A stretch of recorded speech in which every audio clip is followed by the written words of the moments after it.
این آدمان سابقه‌داران قواهای مسلح جمهوری تاجیکستان از ناحیه واسه میباشند.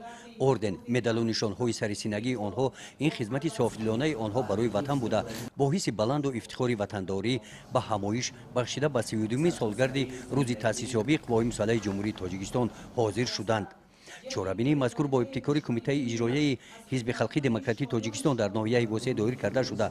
بعد برآمدهای رسمی برای خدمت‌های ارزنده و سهم ارزنده گذاشتن در سمت تربیت وطنپرستی نوجوانان و جوانان سابقه‌داران و سپاسنامه‌های کمیته اجرایی حزب خلقی دموکراتی تاجیکستان سرفراز گردانیده شدند.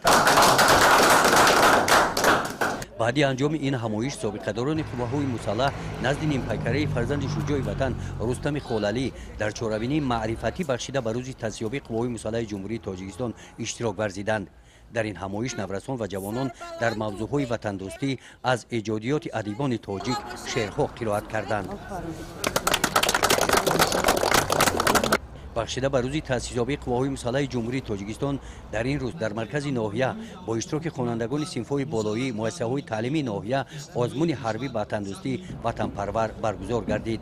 در این چهاربینی نوجوانان از 72 مؤسسه تعلیمی ناحیه شرکت ورزیدند. طبق نظامنامه آزمون از روی شرط‌های پیش‌بینی گردیده قدمزنی به سرود و با سرود قدم زنان از نزد منبر گذاشتن، نوشتن انشا و رسم بهترین در موضوع قواهای مسلح سپری با اعتماد وطن در سطح بلند آمادگی‌ها دایر کرده شد. رفت آزمون را کمیسیای آزمون، نمایندگان مقامات اجرایی حاکمیت دولتی ناحیه، شعبه معارف، بخش کار با جوانان و ورزش بهاگذاری نمودند. در جنبستی آزمون بهترین ها معین گردیده با تحفه ها سرفراز گردانیده شدند.